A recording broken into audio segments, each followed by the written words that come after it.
Good. Hi, my name is Guy Derricks. I'm the head track and field coach here at Louisa-Muscatine. Today I'm going to give a little demonstration on how to use the blocks. I brought an athlete with me today, Andy Sierra. Andy is an all-state football player for me, as well as an all-state state qualifier track runner as well in short sprints. So he knows a lot of the different things that we've been working on for the past few years here, and we're going to move forward and kind of going through there. Everything that we go through is going to be suggestions. They're going to be guidelines. You know, the most important thing though is we want to be able to feel comfortable.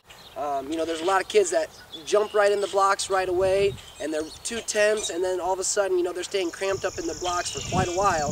Everything we're going to do are suggestions, okay? Our guidelines make you feel as comfortable as you possibly can in the blocks. The main thing, again, is that you get a hang of it yourself so that it fits right for you. From the very beginning, we have Andy right here. First thing what we need to do is we need to decide what our power side leg is going to be in the blocks. Power side leg is going to be that front leg. That's the leg that we're going to get most of our push, most of our drive off of as we drive out of the blocks. One little test to try and figure out which one that is. We're going to have Andy's going to step up on his toes, and then he's going to fall forward. And whatever foot he catches us with, that is the foot that he trusts the most. That is the one that he feels most powerful with. If he's about to fall, that's the leg that he trusts. So in the blocks, this is the foot that we are going to have forward. We just found out that Andy's dominant leg, the one that he trusts the most, is his right leg. So what we're going to go through now is we're going to work on setting up the blocks.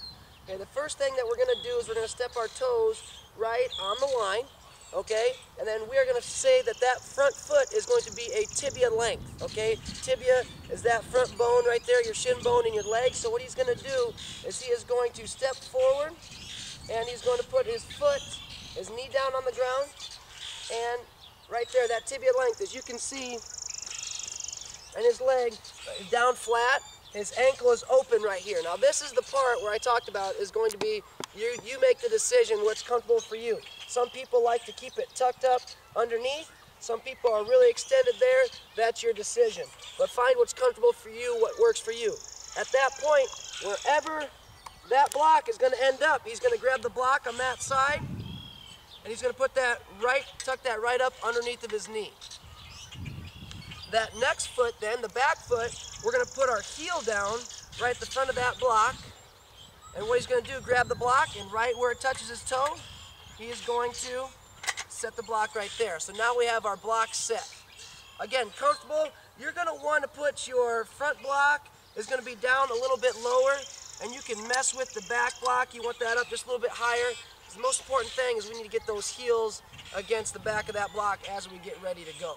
So Andy's gone ahead and set his block, so we're going to work on getting in on your marks positions.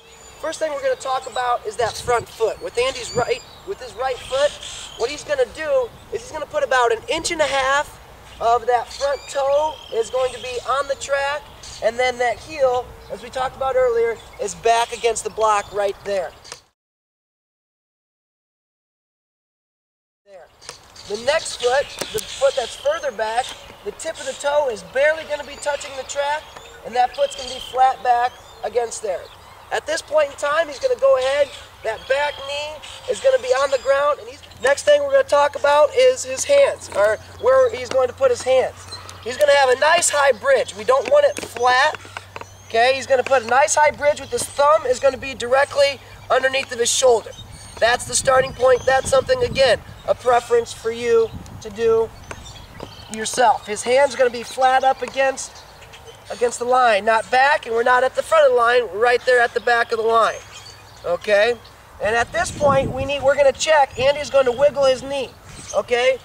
His knee should be able to swing freely behind his arm. If that knee is too far up and you're not able to get that out, then you're too cramped, you're not comfortable enough. I want you back just a little bit. Last step, and on your marks command, he's going to shift his shoulders forward directly over top of his hands. All right, now we can talk. And at this point, we're going to check. Andy's going to wiggle his knee, okay? His knee should be able to swing freely behind his arm. If that knee is too far up and you're not able to get that out, then you're too cramped, you're not comfortable enough. I want you back just a little bit. Okay, as we talked about before, a lot of times you jump in there pretty quickly, a lot of people do, and they get all tensed up. We want to make sure we are comfortable in this block. Last step, and on your marks command, he's going to shift his shoulders forward directly over top of his hands. The next position, as Andy's doing right here, he is going to bring his hips up. His hips should be higher than his shoulders, okay? His head is relaxed, looking back down at his feet. And this front knee is about 90 to 100 degrees in angle, being bent there. And this back one is opened up just a little bit more. And we'll do a demonstration. So his shoulders are over top of his hands in the on the mark position. He's ready to go. Set. Hips come up.